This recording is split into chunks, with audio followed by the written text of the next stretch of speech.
What's up, everybody? This is NBA at the Bar. I'm your host.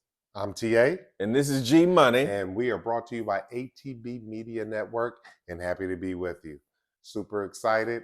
I hope everybody is feeling good. We've got done with the in-season tournament. It was a blast, but now we're into the thick of things. Now we're into the meat and potatoes of the season. And this is what I love, because this is when we start that transition to see what the jockeying positions of the playoffs are going to be. And so super fired up. So before we get started, let's sit over and talk about what we're drinking. I'm drinking my normal cognac, AKB 6 cognac, super smooth. G, what are you drinking on? You know what? I have gone over to the Shindig single malt. Still love J&B, still love you, boo.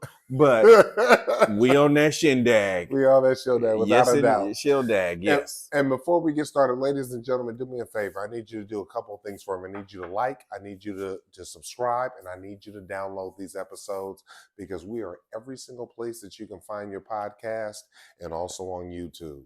And so with that being said, G-Money. Yes, sir. As we get into this part of the season, what's also very exciting about this part of the season, we start seeing the front runners that are coming into that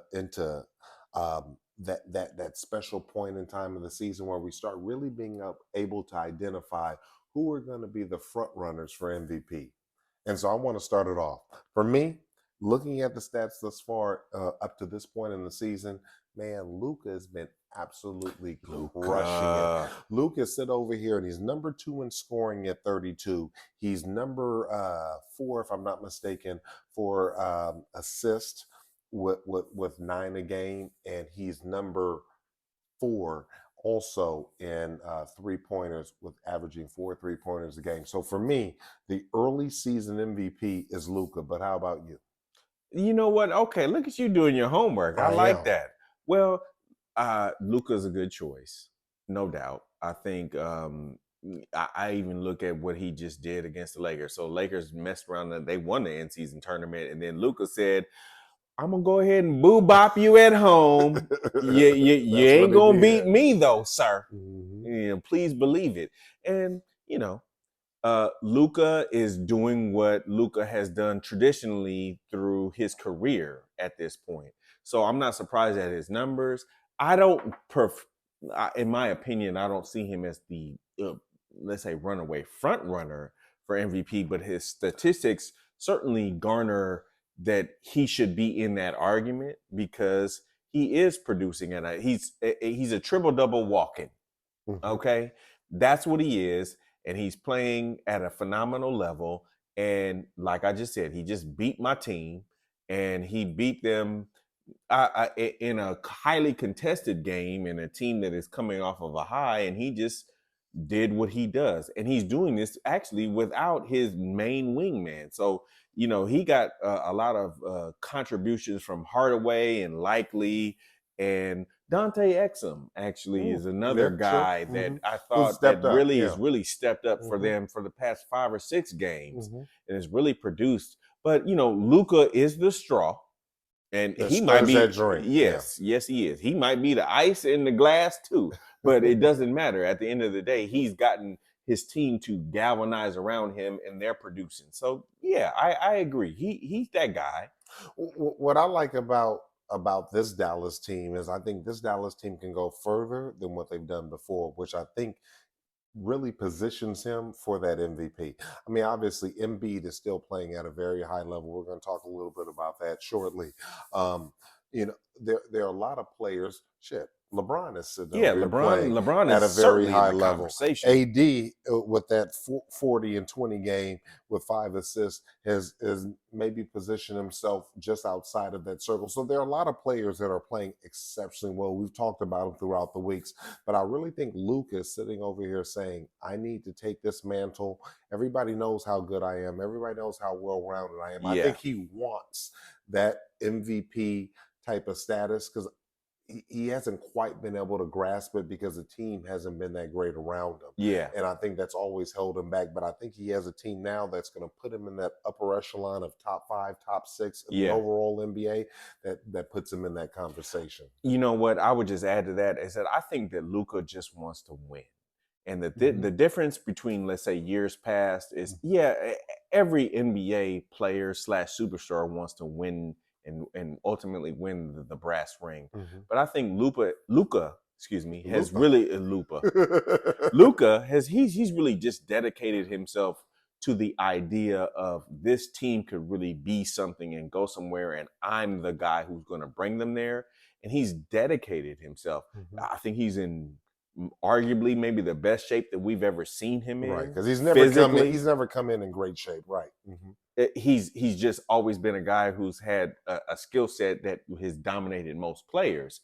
And so, very similar to what we talked about with New Orleans before, it's like when we kind of dog Zion because Zion was out of shape. I think Luca has done the same thing. He's got himself into shape. Without a doubt. And so now what you're seeing is that he's serious. He wants to contend, and he's starting to try and separate himself from the muck of, let's say, anywhere from the 3rd position to the 8th position, because they're all in that mud of, differentiating percentage of 2 to 3 games between 3rd and 8th place in the West. The West is full of parity, but he is trying to separate himself. Hence the point of him even beating the Lakers, because when they did that, they had this exact same record. And Luca just said, no, you're not going to beat me in this round. You're not going to do it. I refuse. And I got to give him a little bit of credit for that. It's very Larry Bird-esque. It really is. I wouldn't go that far, but I definitely understand the correlations. But there's another team out there that kind of that's adopted that same mentality and that same focus for this year. And although they're not number one in their conference, they're only 2 games behind. But Philly is really, really, really playing well. A lot of people are sleeping on Philly because of Milwaukee, because of the Celtics, and Philly is just hovering just below. Again, like I said, only 2 games back, but Philly is sitting over here and getting the job done. They have the longest or they have the highest point differential in the entire NBA. You're talking about they're winning their point differentials at 10 points. And so that means that, although they probably beat up on some very challenging teams, especially in the East, but overall, this is a very healthy team. This is a team that's really positioned to ascend. Yeah, they are. To the next level. And Embiid has not taken a single step back from last year MVP. His status, how they play, without a doubt. So I'm really excited about this team, and with the onset of what we talked about before, Maxey, I think this team is going to sit over here and throw some elbows as we go through the rest of the season. Well, it reminds me of what we even talked about, I think, in a previous week. It might have even been last week, because, I remember you were a little bit concerned about about Philly, because Philly they hadn't won through a little. They hadn't won against some challenging matchups. But I was trying to explain to you is that, they had injuries that were really prevalent. So Kelly Oubre came back. He did. And the thing is that we all know that they are top heavy. They are very top heavy. Yes, they need Joel Embiid and they need Maxey to perform at an optimum level. And then after that, it's like, is it Harris? Harris needs to come in and he needs to be consistent. But then after that, their rotation after that was Kelly Oubre, Morris, Nicholas Batum, those guys. And Nicholas Batum was out. Kelly Oubre was out, and those guys coming back have now just given them that little bit of a juice, that little bit of punch to really actually make them legit. Now, granted, their schedule has been a little bit soft, but it doesn't matter. The NBA is the NBA. You're playing against the best players in the world. And guess what?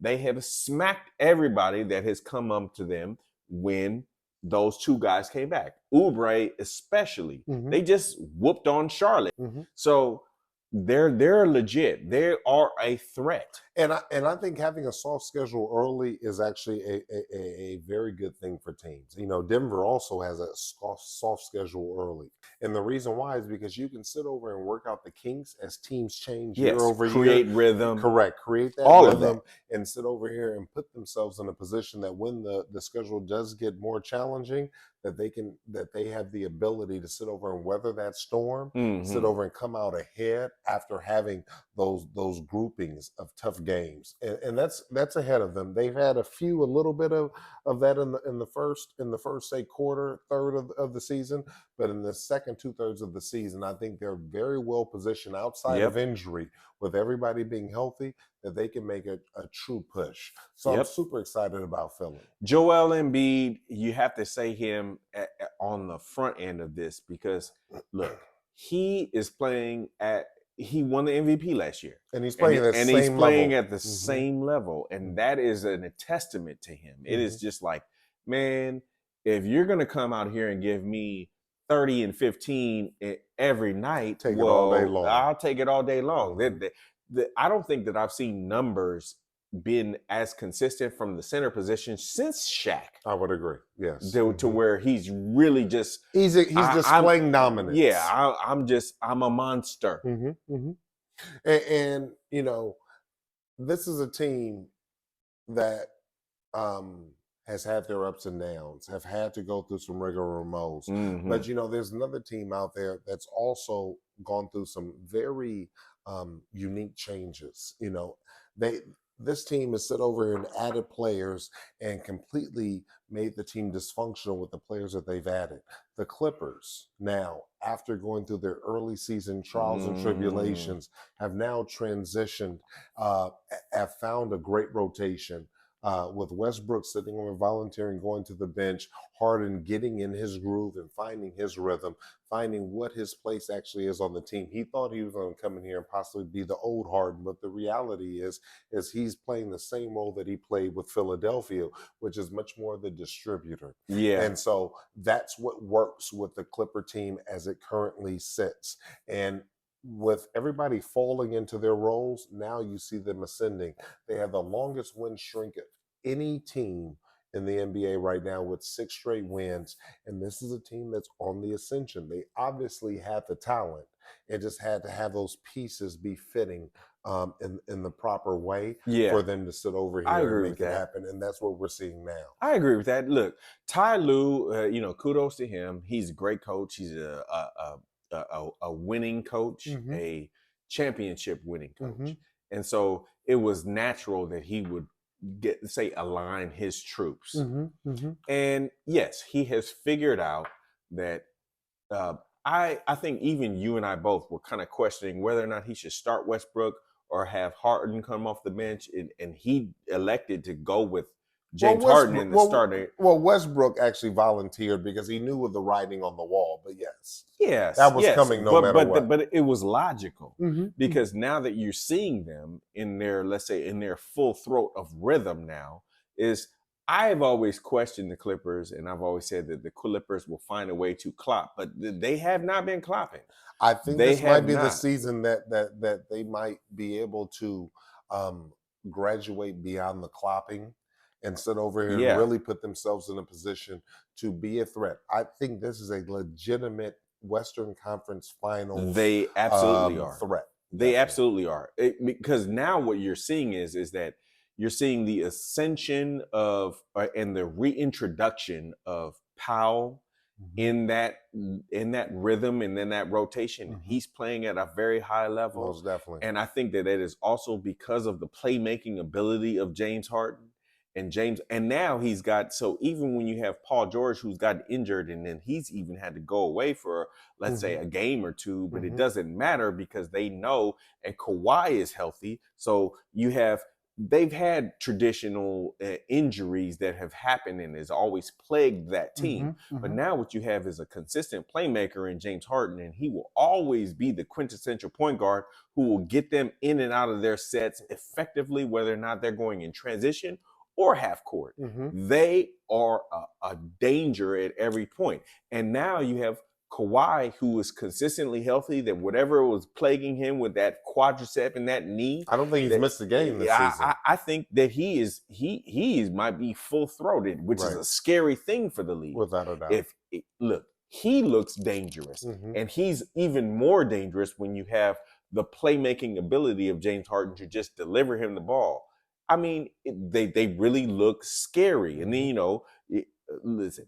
Theus, or excuse me, what is it? Is it Tyus? I think it's Tyus. Yeah. Tyus coming off of the bench for them and giving them good quality minutes.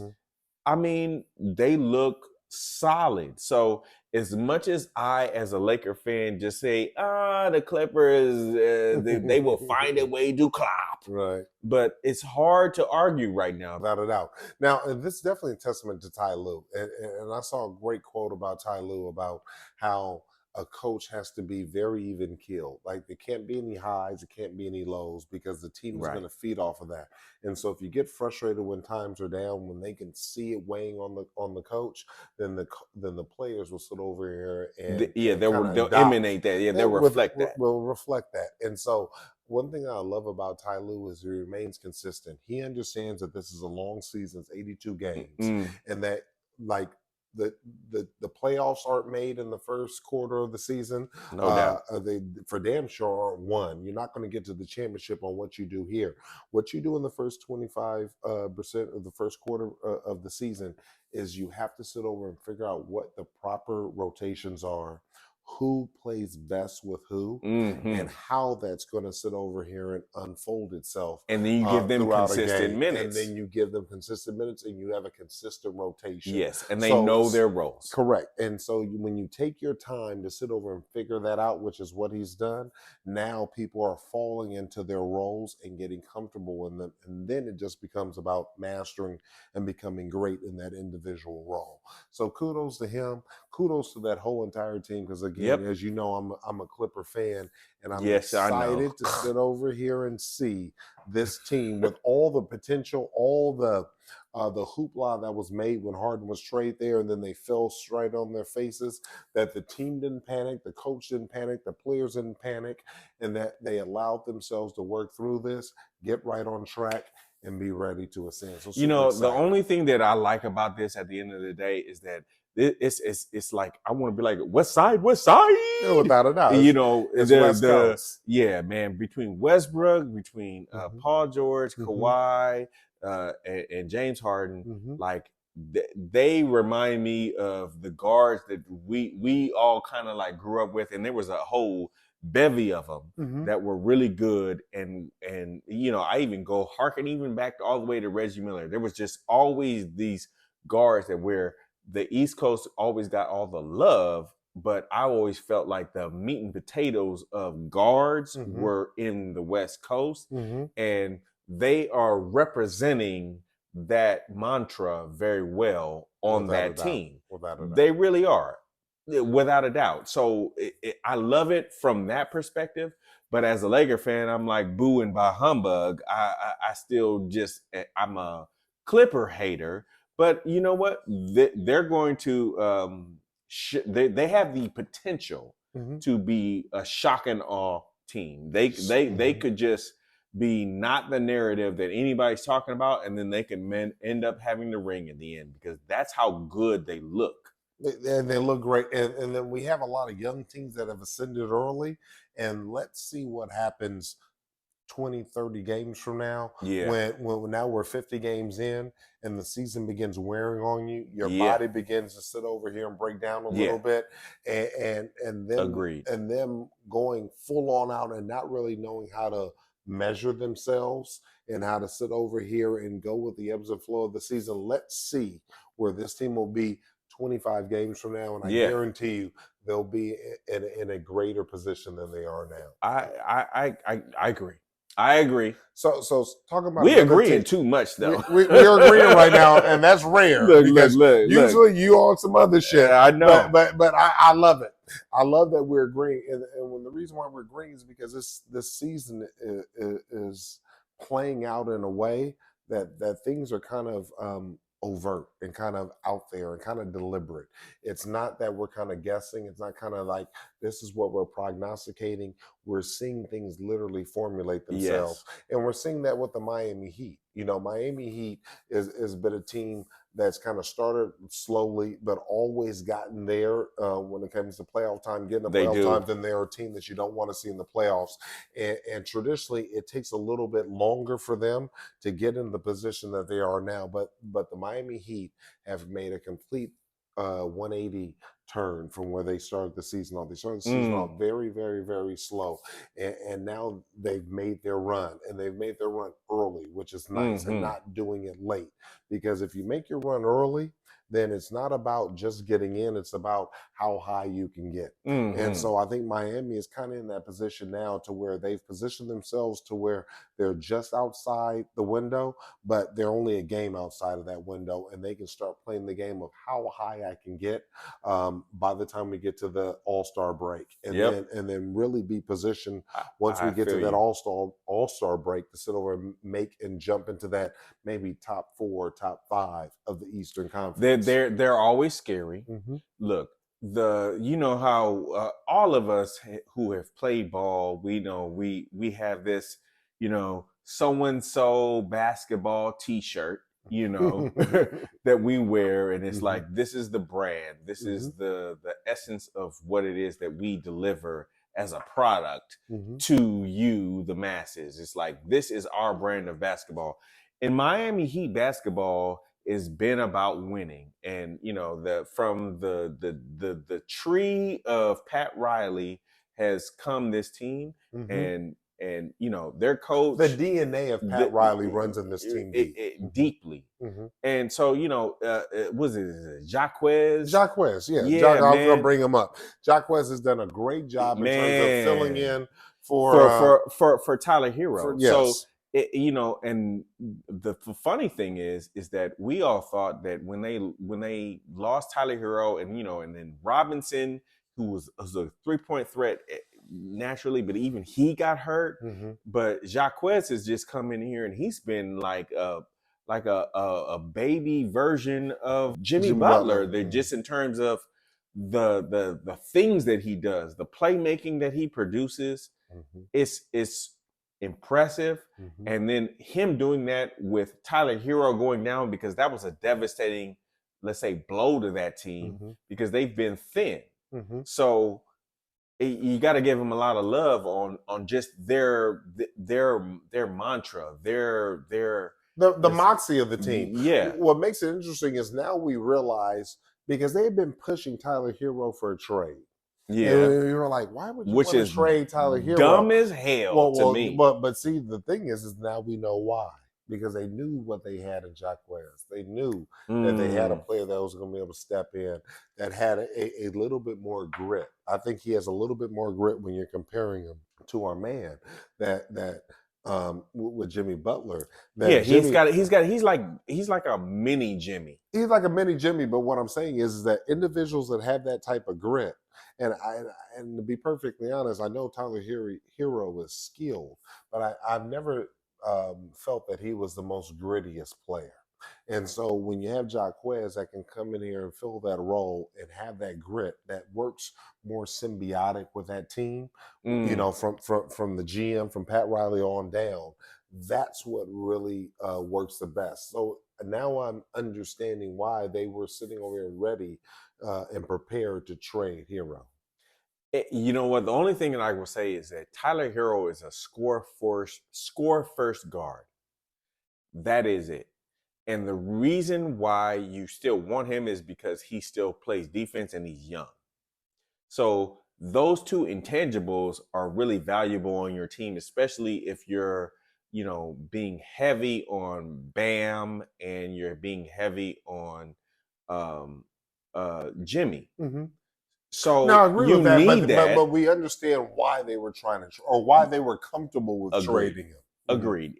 But yes, if there is something that is an asset that will maybe bring some semblance of value to your team, yeah, you have to trade Tyler Herro. But now he's more of an ascension. So that when you bring in Martin, and Martin is playing that stretch four at a very highly capable level, just would even propel them to the finals, is you have now two guys that are coming off of, whether they're starting or coming off your bench, that are really viable. So then when you add Herro back in, now you cook him with grease. Now we got something. Now we got something. But still, the lifeblood of that team is Jimmy Butler. Oh, no doubt. And Bam Adebayo. Yes. Yeah. No, and go without question, those are the two, let's say, gangsters on that team. But those guys are actually like, they're falling into the Miami Heat way, and they're just producing. Now, I think a Miami Heat, and we're going to talk about this a little bit later, is a quintessential team that is maybe one player away from really enhancing this stew, really turning this from a soup to a gumbo, and really sitting over here and putting I like the gumbo reference and putting a little flavor in that bad boy. So super excited about that. And speaking of flavor, we got a man out there that's a little bit too strong. Sometimes the flavor can be a little bit too strong and be a little bit overwhelming. And we got a player out there that we all know and love. But my man is tripping a little bit, and I wasn't sure he was doing. I didn't want to lead the show with this because everybody's talking about it. And obviously, we have to address it. But the reality is our man Draymond.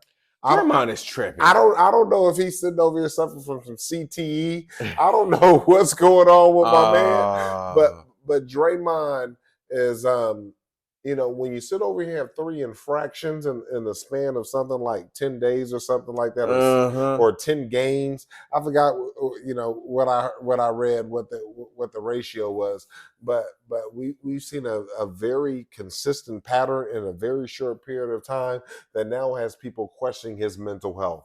And I don't think it has anything to do with his mental health. I just think that he's a little bit more of a jack. I think he's a little bit more ornery as he's getting a little bit older. And I think when you give a 2-piece and a biscuit on camera, that I think he saw himself sit over here and not pull out, that maybe he started feeling himself a little bit too much.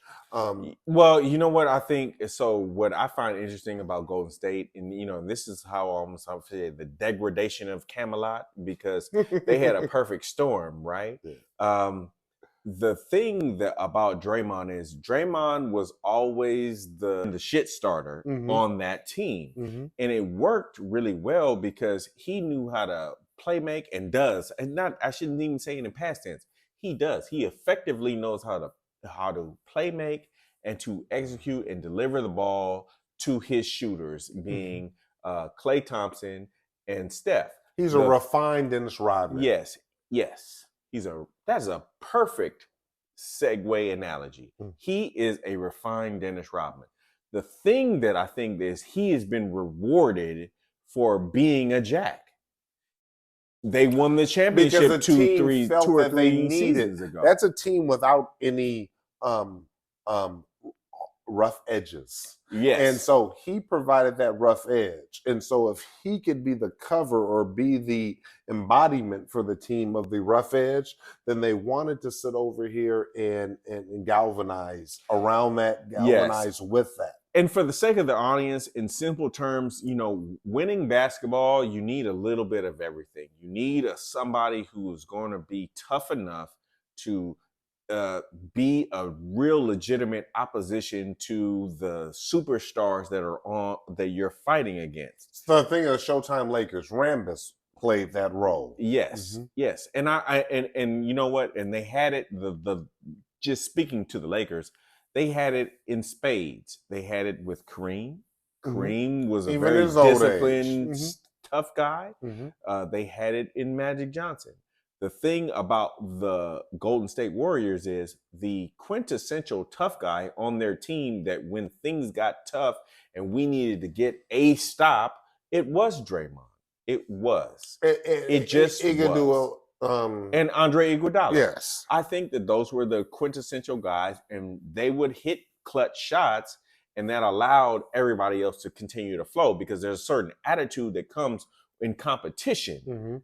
Now, that being said, Draymond has been rewarded for that, and it has gone which emboldens it. Yes. Like his bad behavior was rewarded. When you sit over and boob up your teammate, and then you sit over here and get an extension with a player option, you've been rewarded for that behavior. So then it emboldens it. It sits over here and gives a sense of I'm doing the right thing. And I don't think that he has any mental issues. I just think it's been a bridge too far. Look, this is a person who is a very extremely wealthy individual who has won multiple championships. What can you tell him? What do they say? Money doesn't make a person better. Money sits over here and just it accentuates what they already are. Correct. So, but what he inherently has bred itself to championship ilk.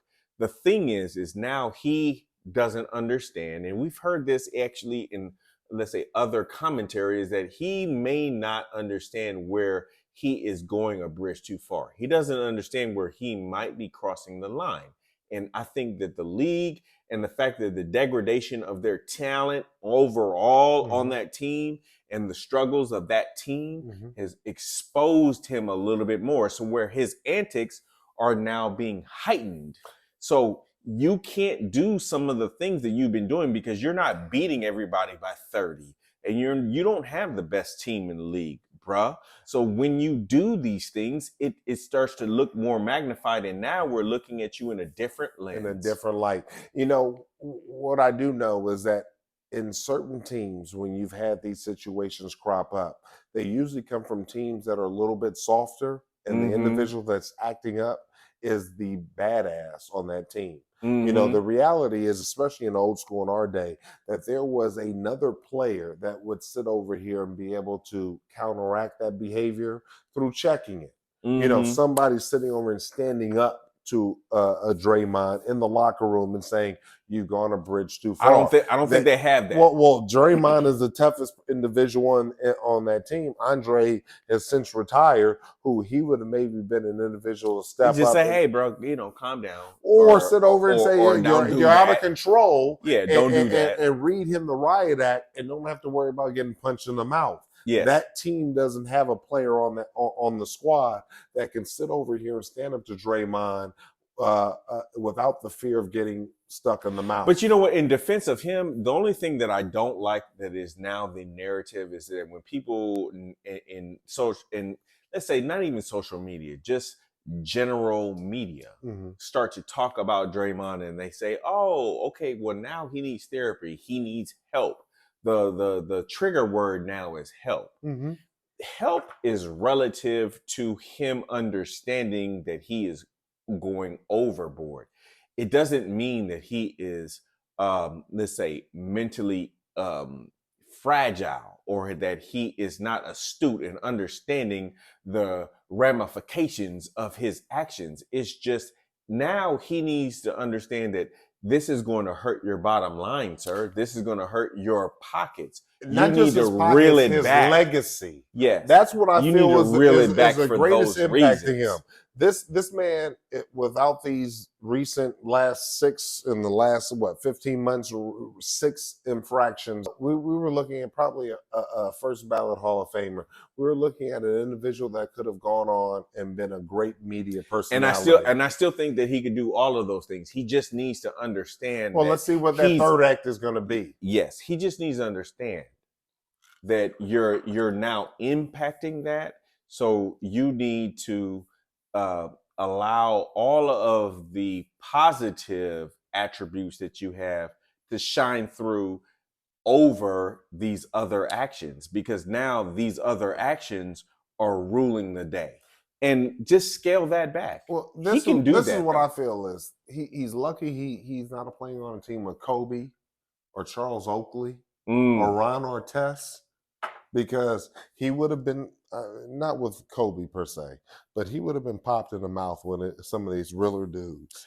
But who, you know what? Who was rougher and tougher than Charles Oakley? I think that he would have been Xavier McDaniels. Yeah. There's a players out there that would have Oakley. checked this behavior from an individual like this. Like he's not great enough, and he's not big enough, and he ain't strong enough to sit over and check some of the individuals in the league that have played that would not have allowed that to take place. I get that. You know what? He is the tough guy on Golden State. He is the guy who allows that when they go up against certain opponents that they say, hey, you know what? He's a problem. We need to at least be worried about him. Mm-hmm. The only thing is just it may be just based on fame. We don't know definitively. Mm-hmm. But at the end of the day, it's just he's gone a bridge too far, and now it's gone to a point to where he's hurting his team. Correct. And Lord knows that I know he doesn't want to hurt his team. No. He wants to win. Mm-hmm. The passion that man has is unparalleled. Everybody wants a Draymond Green. And it's propelled the team to higher heights. Everybody wants a Draymond Green on their team. Mm-hmm. And he needs to understand when he has gone too far. And the league is letting him know. So, unfortunately, this is happening to him, but he has brought it on himself because some of the actions that he's done has just been unnecessary. So here's what a twist is. This is an individual player that I believe that is going to be traded at the end of the season. I hope he gets traded to the Lakers. I was just about that. You took the words out of my mouth. You bring this man to the Lakers. That brings an additional sense of toughness and urgency. And kind of makes AD be a little bit tougher. Oh my God! Because AD's gonna be scared that he gets socked in the mouth. Let Golden State mess up and let that happen. But LeBron being strong enough and having a great enough presence to keep him. Oh my God, we'll win 3 in a row if we get Draymond Green. So I would really love the Lakers to sit over and have some wherewithal and understand that this is an opportunity and that the team has a big enough stars, has big enough people to bring him into the fold to really completely enhance the dynamic and the presence of the Laker organization. Yes. But we'll see on that. One man's trash is another man's treasure. Hello. Without a doubt. Now, speaking of another man's treasure, a lot of people might find offense in terms of John Morant and some of his and the antics that has the happened antics to him. And tomfoolery that he's participated in. From what I can see thus far in terms of this season, I do see a level of contriteness. I do see a level of maturity in him. And you know what? I'm getting excited. We're only, several games away from him getting back in. And so, speaking of the NBA bad boys, we got Ja Morant coming back. What are your thoughts on that? Well, of course it remains to be seen, but, Ja Morant is a bad boy. I think that if you just looked at what he did last year, even in defeat, the Lakers smacked up Memphis, but Ja Morant was still a scary guy, even in loss. Mm-hmm. So I think that at the end of the day, that what his character, his grit, his ilk is that he is a winner and he will produce at a high level. So then when you bring in, all of his supporting cast, when you talk about, I think it's Bane, him and Bane, he's going to make him look better. Mm-hmm. When you talk about Marcus Smart, whenever, almost like, Marcus is coming from Boston where he's wicked smart, but when Marcus Smart comes back, whenever that day comes, they will be very formidable. I don't know because they've lost. I wouldn't use the word formidable because the reality is I see a team that it's so funny. We all make fun of Dylan that he ain't that good, but we see the impact that he's made on the Houston Rockets. Sure. And so losing that impact when because I think he was kind of overshadowed by Ja Morant, but he's an integral part of that team, and I don't think they were able to replace him and replicate what that same I impact would be on agree. the I team. agree in terms of what we've seen thus far. But if we're going to just say guess and future prognosticate, the thing that John Morant is probably going to have to put up ridiculously obscene numbers. And then what people will be scared about is if they manage to get themselves into that 10th or 9th seed, maybe even the 8th seed, to where that they can be in the play-in tournament. Because they've lost so many games now that for them to get higher is unrealistic. Mm-hmm. But if Ja Morant comes back and then he's able to, let's say, galvanize the troops, get his, just last year Defensive Player of the Year to come with him, and then get Bane to just drop that 30, and then all of a sudden they're going to be clicking, that they could sneak into that 10th or 9th slot, and then they could just maybe get into the playoffs. And if they get in the playoffs, then obviously they would have to face a Denver or a Minnesota. But I think the playoffs is a waste of this team. I think this team needs to sit over here and really figure out all the components that they have there and who needs to remain and who needs to go for next year, and what exactly are they missing to sit over here and actually get themselves to where they were last year. Because this is not this team last year wasn't an 8th seed. You understand what I'm saying? That this team was better than that. And I don't think that Dillon was the determinant on if they were an 8th seed or a better seed. I just think he was an addition. He didn't move the needle, but he did, but he didn't move the needle enough significantly. So this season, because it almost has been lost because they've lost so many games thus far, I really think that this needs to be a season that you prove exactly. It's a proof source of exactly what are going to be the proper components around Ja Morant. Yes. And now when you have a more mature, more dialed in and focused star, yes, and then you surround them with the 3 or 4 players that are going to sit over here and be there for the long stay. And then now you're only looking for 1 or 2 players to couple with those 2. And now you have a team that can be right there back where OKC is. Basically, you got to remember, they were where OKC was last year. Yes. The teams have flipped. And so you're not going to get there this year. So why even sit over here and make that your focus and your what you're determined to do? So and change the focus in terms of not this year, but for 2005 season. Okay, so what I would say, just as a competitor, I think Ja Morant has probably been chomping at the bit to get back in. But one player's not going to do it, especially not in the West. Okay, I don't disagree with that. What I would say is that Ja Morant is not going to have that logical, let's say, breakdown that you just But he don't run the team. The coach does, and the general manager does. So I think they need to sit over here and structure it in that way. The only thing that I would say is that Ja Morant needs to decide what his team's season will be. Because he may just say, you know what, damn, next year we're going to go for it, and let me show you what we look like when I'm here. And I believe that's the immaturity that I hope that he's grown above and beyond. Now, you say immaturity. I think that it's promise. It could be immaturity, absolutely. But the thing that I cannot take away from the man is, you know what? He may perform at a level to change the narrative. He may perform at a level now that he has been. But we've seen him perform at that level, so we know he can. No, but we haven't seen him perform this season. See, the funny thing about the NBA is every season has its own organic little mix to it. Like, Lord knows, I would not have been talking about the Minnesota Timberwolves at all, but they're number 1 or number 2 in the league.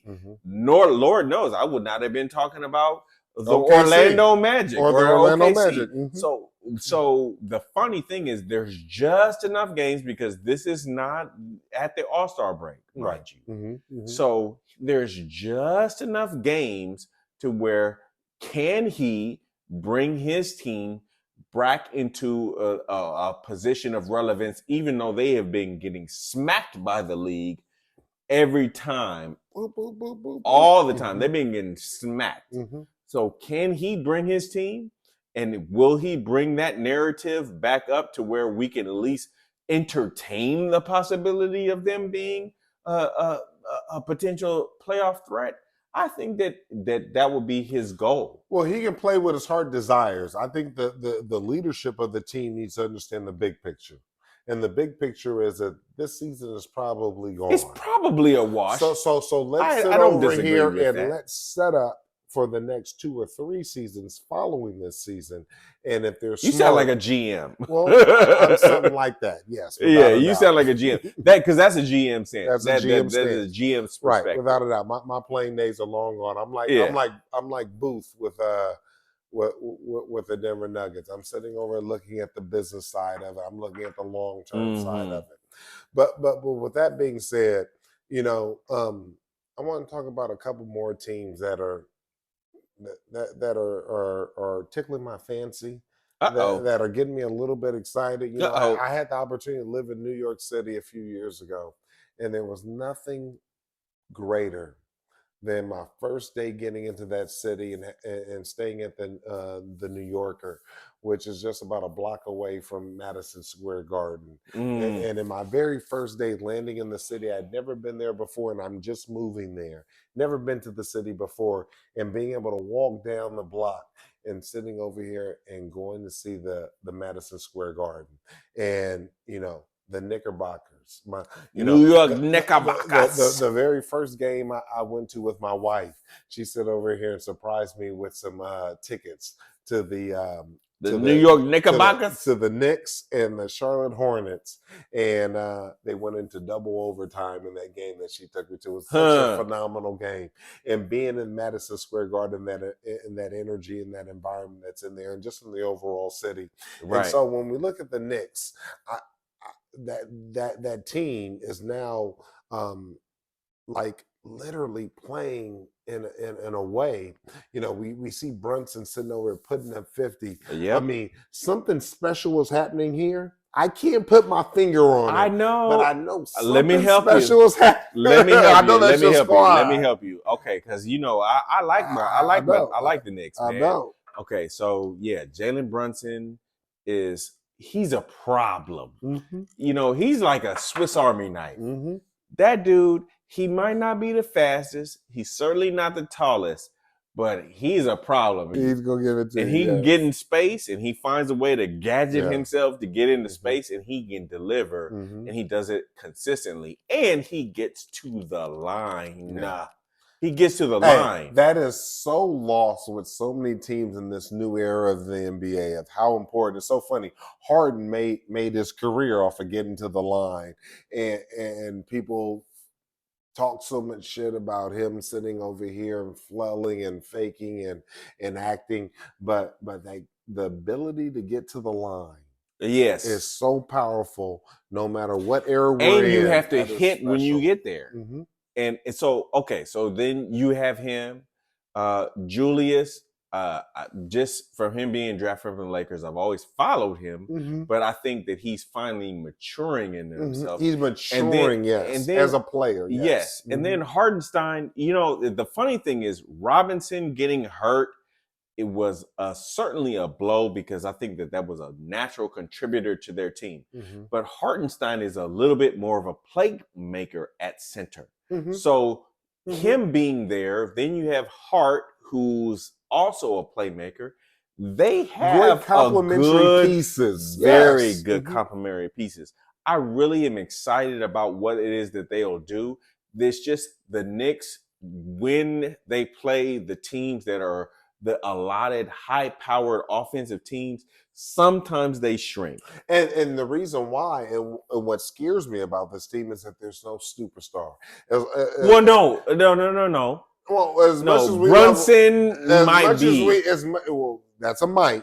and Randall was supposed to be it. But again, it's levels to this superstar shit. Okay. We have KD superstar, we have Steph superstar, we have he's not on that LeBron. level. You understand what I'm saying? So, Yeah. and again, there are only so many of these players that can go around.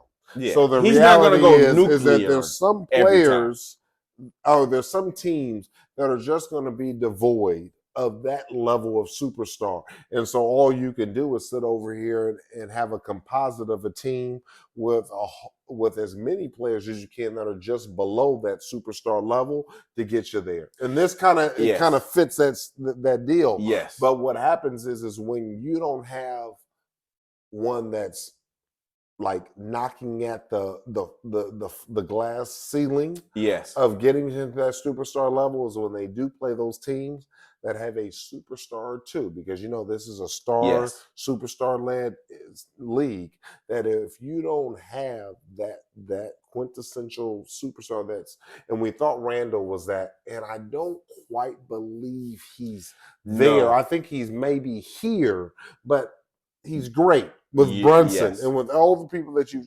discussed. There's still if Embiid would have been traded there. Ooh. Oh no, without a doubt. But the thing is, the New York Knicks have invested themselves emotionally and financially into R.J. Barrett. And R.J. Barrett I thought he was going to be great, and we haven't spoke on him yet since you brought him up. No, you know what? And maybe shame on me. I have intentionally left him out. I would love to see him on the Lakers. Well, here's the thing about R.J. RJ, he has all the physical tools to be great. I just don't know. He is not Jimmy Butler. He's not cut from the same cloth. But the New York Knicks are expecting him to have an evolution to the same, let's say, level as a Jimmy Butler, and he hasn't done it. You know what that mistake is? You can't get somebody from Duke and expect them to have a Jimmy Butler mentality. Well, that's what they were expecting. That's a problem, and I hope you, as being a Knicks fan, didn't expect that either. No, hell no. I'm on Brunson. You can't come from Duke. Duke is a level below Ivy League, and you're not going to sit over there and find that Jimmy Butler cut from that cloth that with a level of gangster within them. Dog within them. It's not going to happen. You know what? I really do like R.J. Barrett, but he reminds me more of he's like a Rick Fox. And Rick Fox had some dog in him, and I don't think R.J. Barrett. Rick Fox had some dog in him. He took a couple of fades in the tunnel with Christie. I wouldn't say that's a little bit. I would say that R.J. Barrett hasn't made it to Rick Fox's level, because Rick Fox, with all his pretty locks, he shaved them off. He shaved them off and was and he slapped the ground. It's I'm gonna D up Peja Stojakovic. Right. Okay. Yeah. I have not seen that level of dedication come from R.J. Barrett. No. He has not gotten to that level. No. So quite frankly, can you get to a Rick Fox level? You have not proven that in the league yet, sir. And being such a high up draft pick, it's a shame that you have that talent, you have that pedigree, and that you can't rise up to that level. And it will either be a switch that's made within him internally, or he'll never get there. It's one or the other. And it remains to be seen, because I think that it's within him. It's inconsistent. And it's so funny. We talk about inconsistencies. He comes from the same crop as Zion, come from the same world. And you understand what I'm saying when you talk about having that dog in you, coming from a Duke, coming from that Ivy League, or that pseudo Ivy League, coming from that conference with UNC. It's not what it was when we were young. It's not what it was with Danny Hurley and Christian Laettner and cats that really sit over here. And we'll get in. Ain't there anymore. Yeah, you understand what I'm saying? It's a different world that these cats came from, and they just don't. It's not embedded and embedded in them. And so the reality is he has the talent, though. Correct, but he went to the wrong school. Oh, you had to be led in in your young years, in your punitive years, to sit over here and have that embedded in you, and he just unfortunately didn't have it. Well, you know what? Being a person that is a prodigy from, let's say, from Mike Krzyzewski, it's very difficult to say that you didn't get it. But what, to your point though, is he has to do it on this level, and to this point, he's been inconsistent. He's been inconsistent because he doesn't have the fight. He doesn't have a. Now, I don't want to put that on Randall the man just does. Yet. I think Randall does. Yes, Randall does. Randall does. Imagine Randall's heart in him with that talent. Oh my God, he would be a monster. Mm-hmm. This is why I like the Knicks. They're like a sexy pick because it's like there's a big if factor. If shit could come together, if it could all come together, oh my God. Because Hart has it. Hart is just not as talented as RJ Barrett. Mm-hmm. But I can lock him up right now. At 46, I'll lock him up. Oh, look at you. Look at you, wolf taking. I'm just joking around. I know. Oh boy. But yeah, I feel you. It's kind of like we shall see with them. But you know what? I'm not even sure if they're the best team in New York.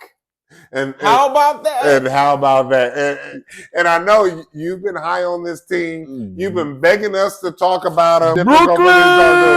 Brooklyn, the Brooklyn Nets. British Knights, BK, Brooklyn stand up. The reality is Brooklyn is making a run.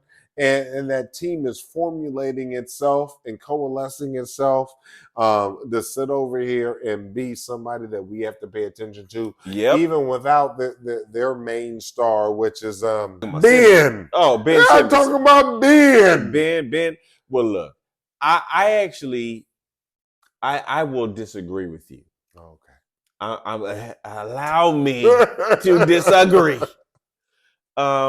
I actually think that Cam Thomas, Spencer Dinwiddie, and you love all the teams that just have the fighters, and again, and I mean no disrespect, but you sit over here and the players that you love are just like who you were as a football player. It's just fighters. But like you said, we're fighters and had grit, and we're going to sit over there and mix it up. You love teams that have players like that. So all I will say is you know what? I don't think Simmons is really the guy on that team. The guy on that team is Mikal Bridges. Mikal Bridges he's the one who went to the finals with Phoenix. That is true. He's the dude. He is the straw. So when you talk about him, you talk about Spencer Dinwiddie, those are them dudes. And then they got Cam Johnson that comes off of the, actually he's a starter, and then him and Claxton. So they're all like, say, the quote unquote B guys. Mm-hmm. They're not like A guys. They're not the ones who average 30, but they're all guys who could get 30 at any given time. Mm-hmm. So when you have those guys, and then I think amongst them is Mikal Bridges is the gangster. They just beat Phoenix. He went back and saw his team, and he messed around and won. He beat the Power 3 this week, and they've won, I think, like 7 out of the last 10 games this week or over the course of 2 weeks. So Brooklyn is like, we here to stay, and guess what? We them dudes. Church on the move. I agree with you wholeheartedly, and it's impressive to see where they've galvanized himself too. And I'm actually of the belief that if Ben Simmons can come back and choose to be a force, to sit over here and see where theoretically he should be the best player. Mm-hmm. He should be, but he always got an owie. Well, he always has an owie. Now, what the beautiful thing is that you have him, if he can come back, if he chooses to come back, with Michael Bridges and the other components around it. Here's Yeah, where a twist is that I just don't know if this team has the homogeny, has the oh, the that's a really fancy word, it is. homogeny. I just don't know if they have that Oh to man, I be really like that a word. competitor this year, and I think that this was a team that was set up to how it was set up to have Ben Simmons as part of the equation, Yeah, and what I think that is what they can do is they can sit over here and kind of formulate what this team needs to be in the future yes, without Ben Simmons being a part of the equation, and then structure the team around that. And then if Ben Simmons chooses to play, then he can be the sprinkles on top. yeah. He would. He's certainly the icing on top. Mm-hmm. He is not the meat and potatoes. I No. think they've already established that, and maybe they even thought that going in. But look, at the end of the day, New York, New York is going as far as the Knicks go. They are concerned about the Knicks and the Knicks only. I just think that Brooklyn has a real chance to be a really legitimate threat, and they could steal the hearts and minds.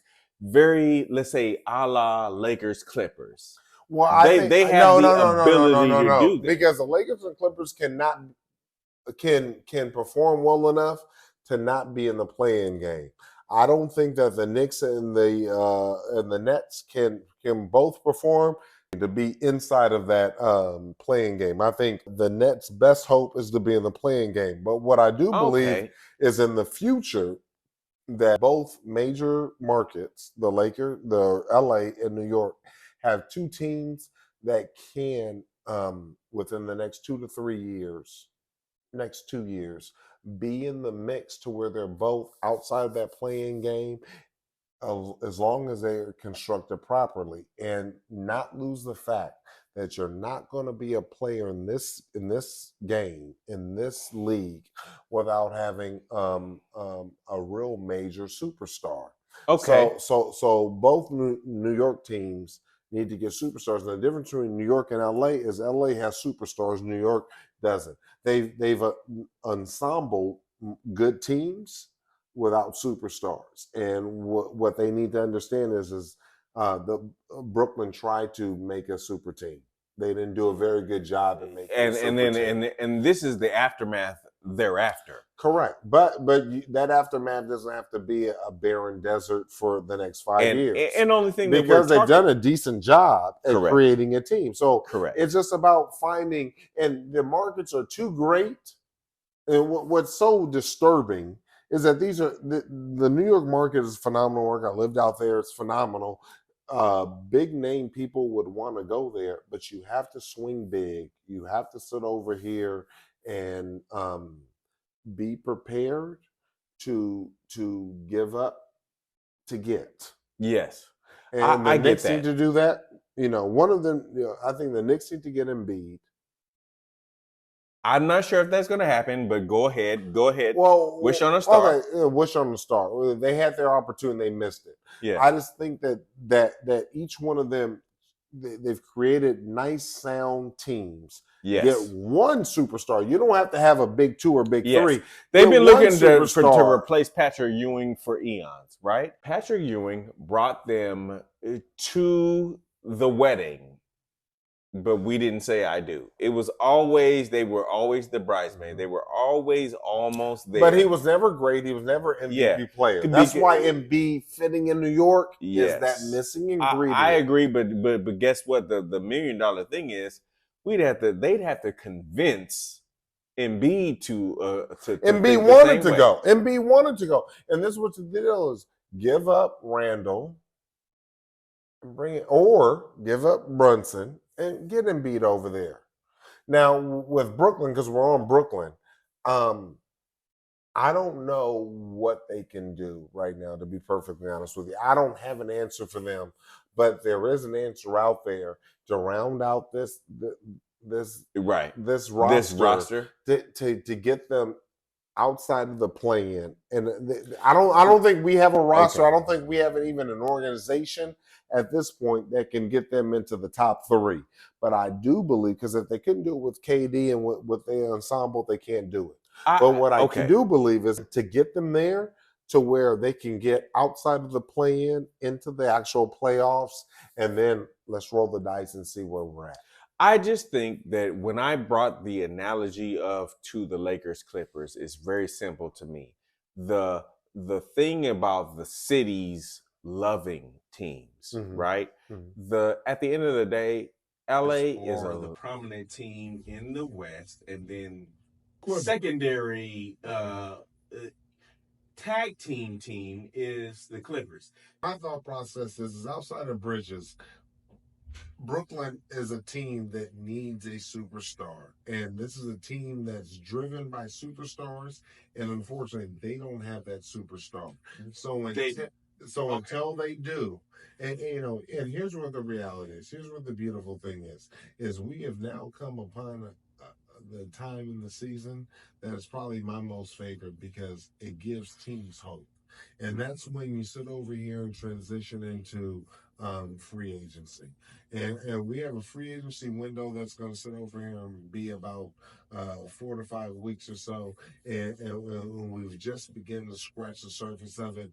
But if a team like Brooklyn, which I know that you see a lot of, and there's a lot of potential there. A lot of potential there. If they can sit over here and land, I don't think there are any free agents that are superstars that are available. But if you can fortify that team by finding one more rock solid individual, plug a specific hole that they have, this is a team that's not going to make a championship run. Right now, take a picture, they're not there. But this is a team that can move themselves from the middle of the pack or to that's hoping to get into the play-in tournament and actually move themselves, because the only difference between being in a play-in and being into the top 8, especially in the Eastern Conference, is only 3 or 4 games. And those 3 or 4 games can be made up in the next 50 games. And so, at the end of the day they need to make a move to put themselves in that position. I'm not, let's say, trumpeting the horn of Brooklyn is like now a title contender. But what I would say is that I hope not. No, they're not. What you have to say is that, with Spencer Dinwiddie and company, Mikal Bridges, let me not say his name wrong, please. They actually are a threat in terms of just being a legitimate playoff team. They just are.